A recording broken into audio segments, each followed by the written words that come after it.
Hey guys, what's up? Hopefully you can see me just fine. I told some people that I would be recording a video about a couple days before Nationals about what to do, different decks to expect, some interesting tech cards, some fun stuff to do there, what to do, what not to do, and just general advice for fun times to have at Nationals.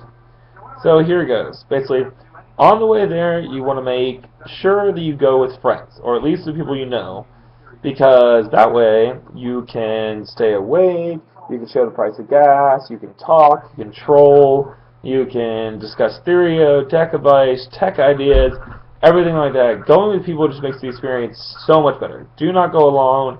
You will get tired, you will get bored.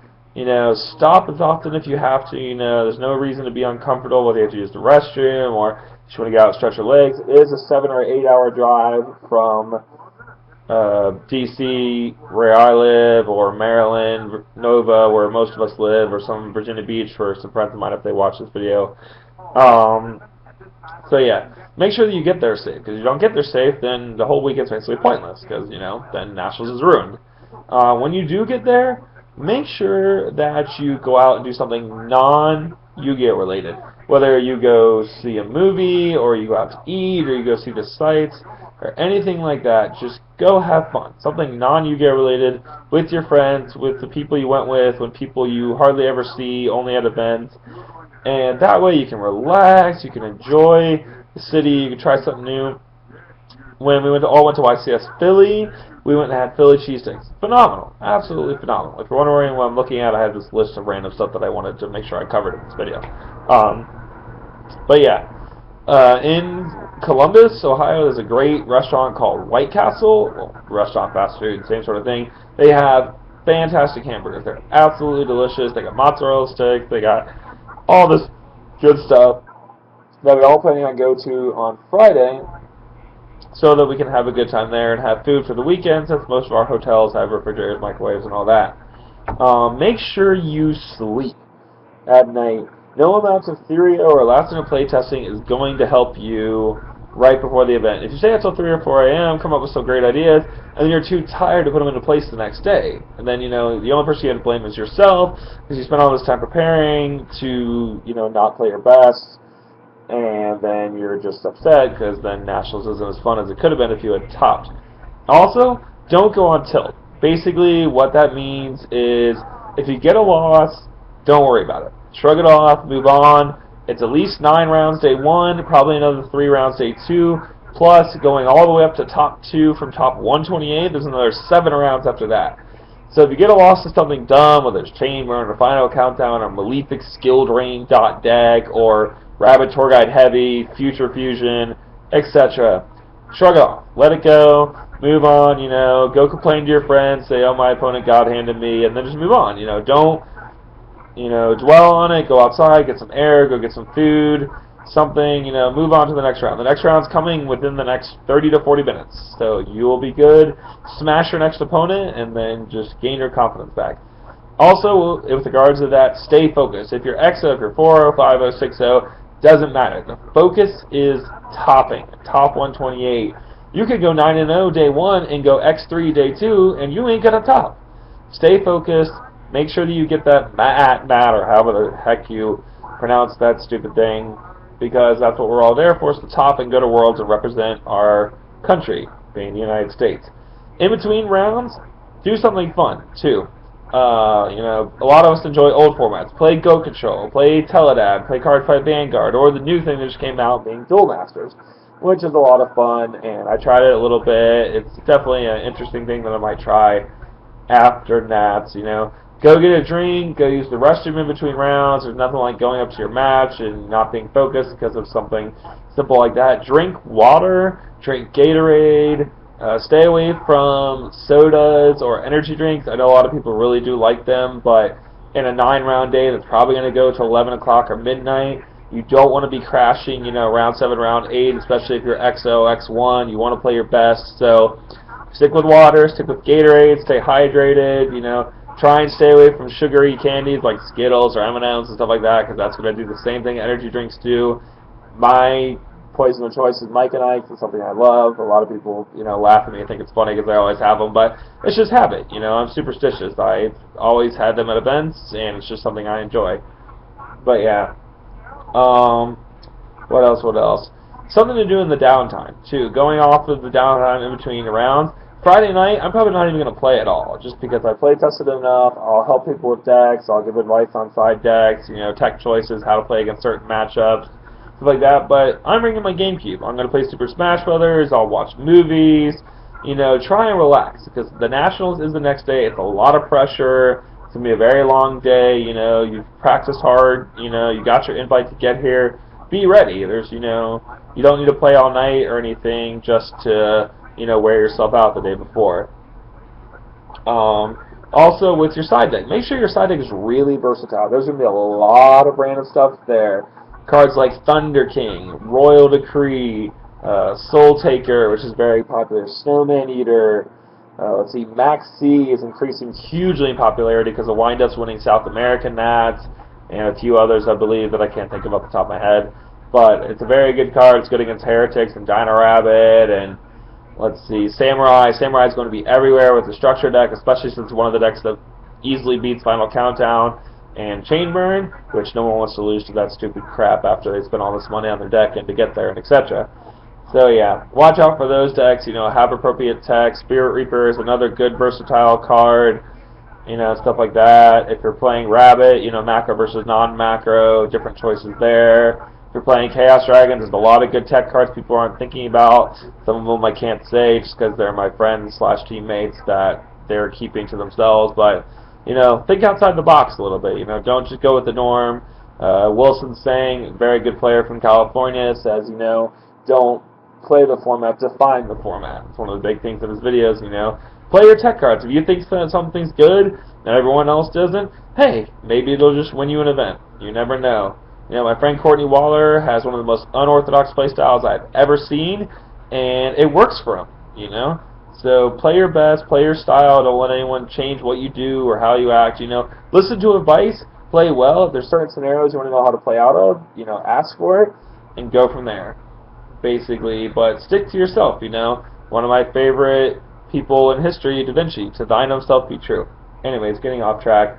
Playing side events. Side events are a fun thing to do. There's Battle Pack drafting. There's Attack of the Giant card. There's, what's that thing called? Pegasus League, where you get to play with all the banned cards. There's going to be Go Control tournaments. There's going to be Teledad tournaments going on, run by the players. There's an Ultra Reality Games tournament on Wednesday, where you can play against the pros and get some last-minute deck testing and advice there. Up in, I believe, it's close to Columbus. I'm not 100% sure where it is. But yeah, that'll be fun. And, just find some cool stuff to do in between. Pre-register. Get there on Friday early. If you have to play in LCQs, get there like 9 o'clock. LCQs go 10 to 4. Pre-registration goes 12 to 7. Okay, that's a very long day.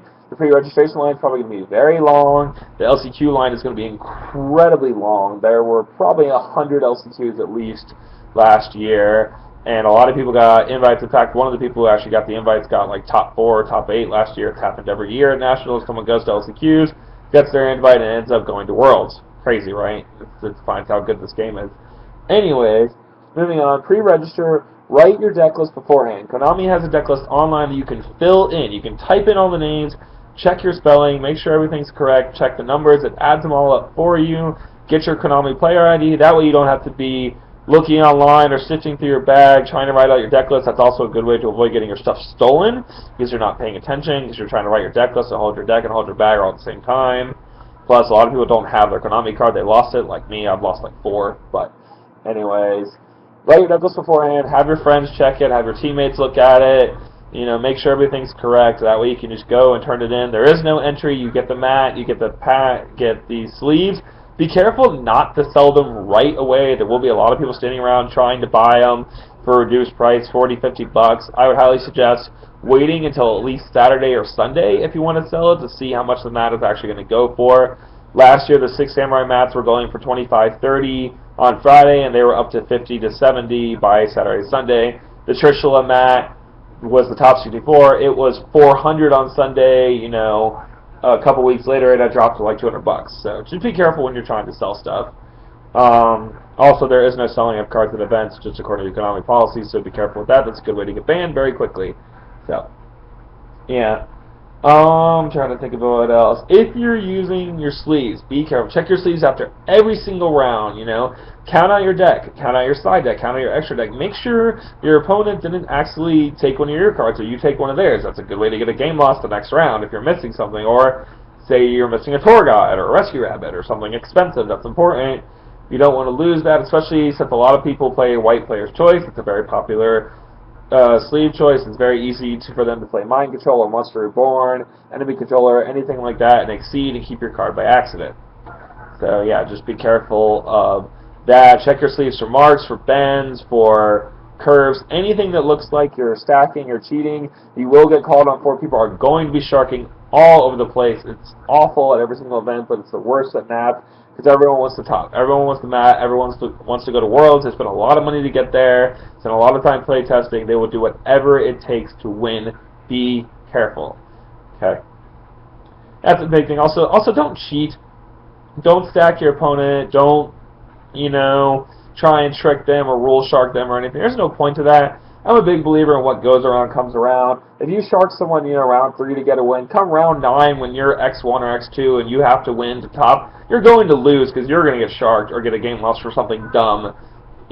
So just be wary of that. Play fair, play to win, be respectful, introduce yourself to your opponent, ask where they're from, how many events they've been to, did they come here with anyone, have they seen anything cool in the city, any interesting stuff from the event so far. Talk to them. You never know. There's some people at events that I only see at tournaments that I'm still good friends with. They're great guys to hang out with, and you never know. You might meet, your next best friend at one of these events. If you're playing white PCs, White Player's Choice, very popular deck choice, buy 4 or 5. They will sell out by Saturday. They will be gone, and if one of your sleeves gets messed up, you don't have any way to do it. So be careful of that. Go to your vendor of choice. I personally like Alter Reality Games because they're great people, they're very friendly, they have good prices, and they're very insightful when it comes to card choices. That's just about everything. Last 2 very important things. Probably the most important things in here. Watch your stuff. There are people there who will want to ruin your day. They don't care if you're 12 years old or 22 years old or whatever. They will take your binders, they will take your decks, they will sell them, they will be gone in a second. All it takes is you turning around for 1 second when your buddy asks, how'd you do? Oh, I lost. And you turn around, your deck's gone. Like that, immediately. Put your deck up, count your cards, put it in your bag, keep your backpack on the front of you. Don't bring more stuff than needed. I've seen people get backpacks stolen with their medicine, with their green cards, with social security cards, iPods, laptops, Don't bring unnecessary stuff, you're just asking yourself to be a target.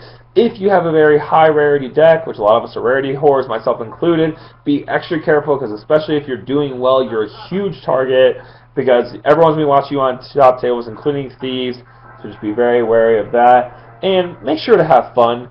You play tested for a long time to be here. You probably traveled a good ways to get there, depending on what part of the U.S. or Canada you're coming from. Enjoy the games, play fair, watch your teammates, cheer them on if they're doing well. If you don't do so well, hey, go play inside events, go see the city, go get food. I'm repeating myself, but I'm just trying to get the point across. Don't let a stupid loss to something retarded ruin your weekend. It's a fun city. It's really cool. There's a lot of people. There's a lot of stuff to do. Enjoy the event. And, play hard or go home, as Alter Reality says. If you have any questions, feel free to contact me on Facebook or via email or text message, Skype, Dueling Network. I'm not a hard person to get a hold of. If you want deck advice or ideas, find me Thursday or Friday. I'm going to be there early, like probably 4 or 5 o'clock on Thursday. And, yeah, if you're wondering what the background is, this is my apartment randomly. Most of you have probably been here at least once for random stuff. But, yeah, that's a video on helping for nationals. I hope it's useful for y'all. Hope you got some good advice out of that. Oh, last thing before I go, this video is about to hit 15 minutes.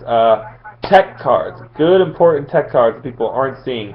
Doom Caliber, Max C, Fossil Dyna, Spirit Reaper, Jinzo is a really popular card. Lightning Vortex. Trying to think of what else is good. My friend Joe Soto just wrote an article on TCG Player that has a couple more good things in there. Don't be afraid to think about it out of the box, you know, especially if it's a meta deck like Dino Rabbit or Chaos Dragons or Insectors. Billy Break came up with Safe Zone. People said it was crazy, and he ends up top 4ing, and then all of a sudden it's in every single side deck. Same with Messenger of Peace. Level Limit Area V is another card that's very, very popular. A lot of players are citing Stealth Bird just because, okay, my computer went off for a second, just because of Final Countdown, you know. Think outside the box. Your tech card, it could be the difference between winning and losing. Enjoy the event, have fun. I'll see everyone there. John knocks out. Base.